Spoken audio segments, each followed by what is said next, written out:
Hello, my name is Benjamin Timothy Goby, and for my project, the BTG Interviews, today I'm interviewing Tom Bayliss.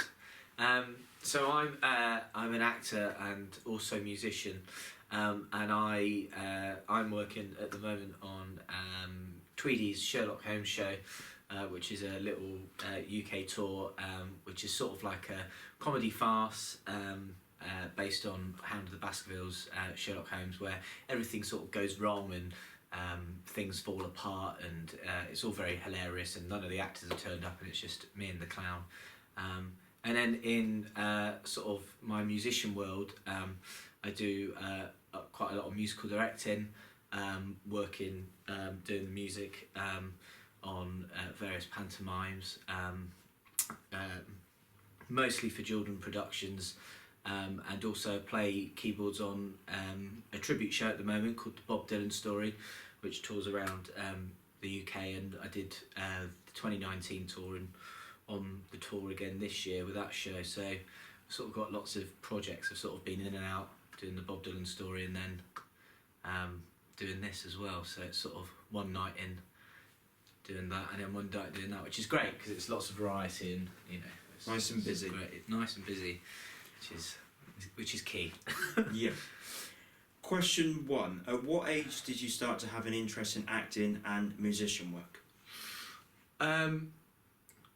Probably around age 6. I started off. I've got 2 brothers who were very football crazy growing up.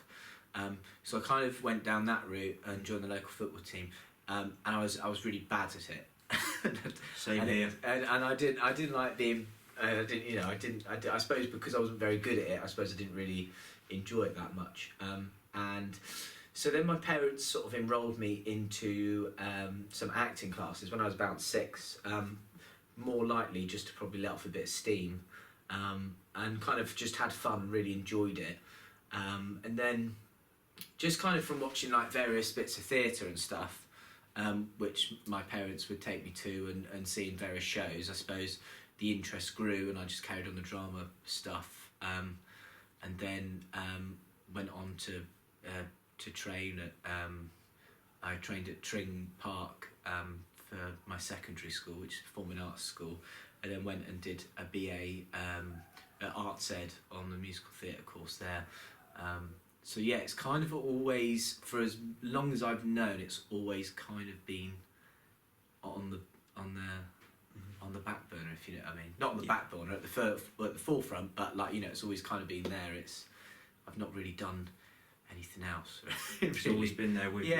Yeah. I suppose an imaginary friend. Yeah, it is really. Side. Yeah, it's exactly like that. It is exactly like that. And I think when you're sort of when you find something that you enjoy and find something that you sort of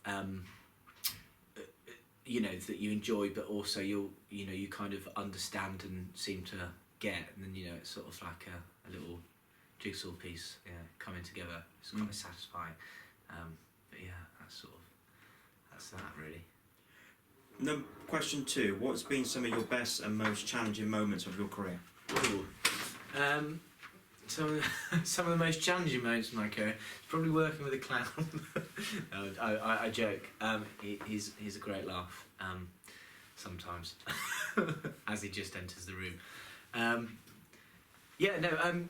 Most challenging for me. I think the most challenging thing for me was actually probably leaving drama school, because although that wasn't sort of something career based as such, it's just such a big leap going from sort of education in general going into something that's very insecure as a job, and I think that initial thing where kind of no one really knows who you are, or you're just one of many that leaves these courses and stuff. It's that first thing of sort of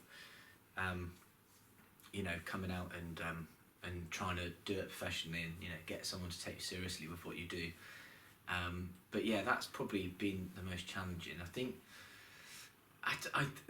I don't think I could pinpoint a highlight, because every kind of job has its highlights, even down to sort of musical directing roles and stuff that I've done in the past. There's always been like maybe pieces of music that are particularly tricky, and you've got to kind of you have to learn it and get your way around it, and that's obviously very satisfying when something really challenges you and you've got to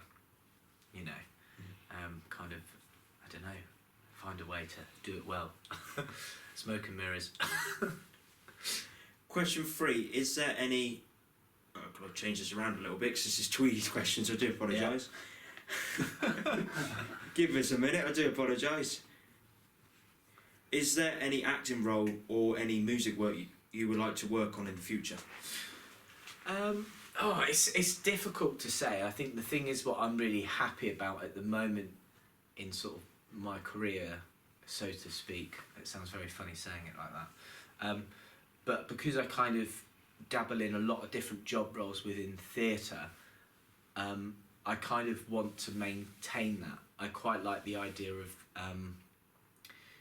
I think I'm someone that, if I was to do the same thing for 5 years, I think I'd go a bit loopy, and kind of get slightly sort of, I don't know, settled, and kind of, I enjoy challenges, and I think each sort of, when you're doing different job roles, everything is very different, and you've got different responsibilities and different way of working things out, different groups of people that you have to deal with and work with, and especially when you're on the creative side and you've got musical supervisors that are sort of your boss, but then you're sort of head of the music for the production, and you're sort of you're directing the music for the actors, so you're sort of their kind of go-to person for questions, and then being on the role reverse sort of on the acting stuff, when you've got a director or you've got like a clown or something you have to try and work with, and it all presents its challenges.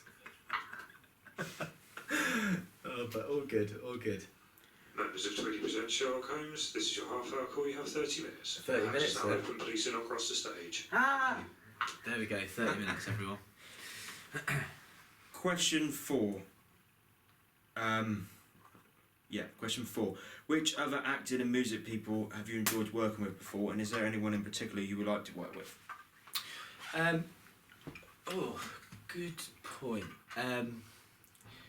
There's been a lot of really cool people that you sort of work with.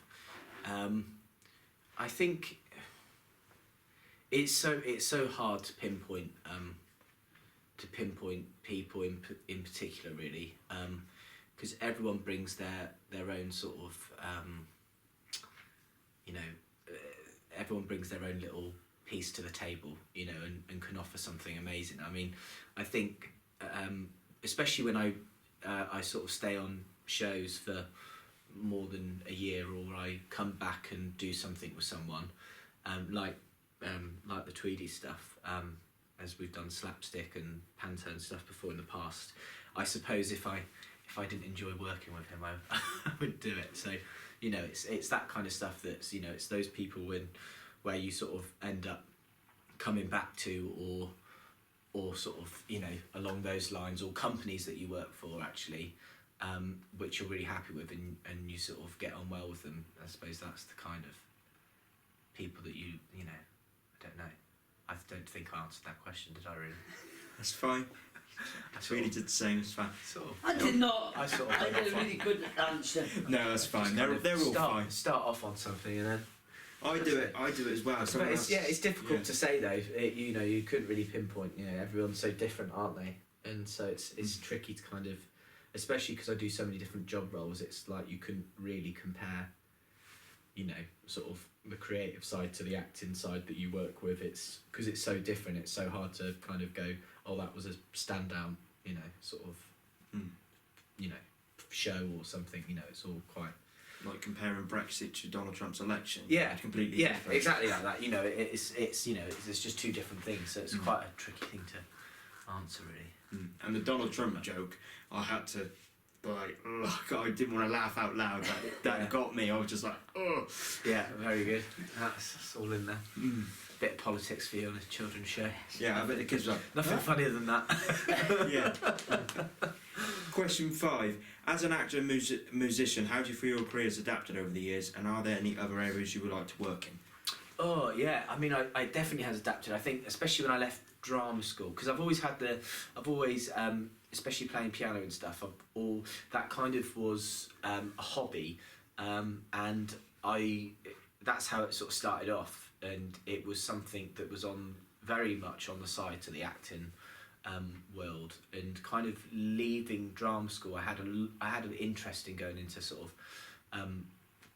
playing professionally and sort of music, being an MD on productions, but it wasn't ever an intention to kind of be where I'm at now, where I'm sort of professionally doing two sort of job roles, if that makes sense. So I suppose that's definitely been the biggest sort of biggest thing that's probably adapted and sort of grown over the years of leaving. I think the music thing come about, down to I can't ever see myself working a normal job, because the acting stuff is very sort of unstable, and you don't know where the next gig's coming from. With the musician side of the world, you can book your diary up quite far in advance. So it's that kind of thing of going, seeing where the gaps are, and then sort of I can fill it with usually that sort of stuff. So that's kind of how it come about, and then obviously I kind of fell in love with that as well, equally, so that's probably the biggest revelation of my short career so far. Exit clown. Exit clown. Question 6. What advice would you have for any other young person looking at pursuing a career in acting or music work? Biggest advice I would always say, and it's so generic, but just be a nice person. I think it's really, really good to remember that everyone is disposable. What I can bring to the table, someone else can bring to the table, and better. Likewise, what that person can do, someone else can bring something better. And I think if you have the mentality that you are disposable, and you're just and you always are aware that you're very privileged to be doing this kind of line of work as you're living, where this is solely how you make your money, then if you have that mentality, then you will work, because everyone just likes to work with nice people. Especially from my point of view, I'd much rather work with someone that's nice over talent or something like that, because when you're touring a show or something like that, and you're working so closely with people, and you're sort of living with them effectively, if you're staying out on the road and you're staying over, you're sharing lift arrangements and stuff with people, and if you don't if you don't get on with people, and and you're not nice, then it's you'll work once, and that'll be it. It really will, really will. So yeah, that's the kind of thing. Just be really nice. I think also have an interest in everyone, in terms of if you work with new people, be interested in what they've done before, or how they've sort of got into the biz, and sort of share contacts. I mean, that's kind of how it all comes about, really. Yeah, I think that's it really for the good bit of advice. Okay. Yeah. Okay, thanks very much, Tom. Yeah, no, really great. appreciate that. Yeah, it's been great chatting.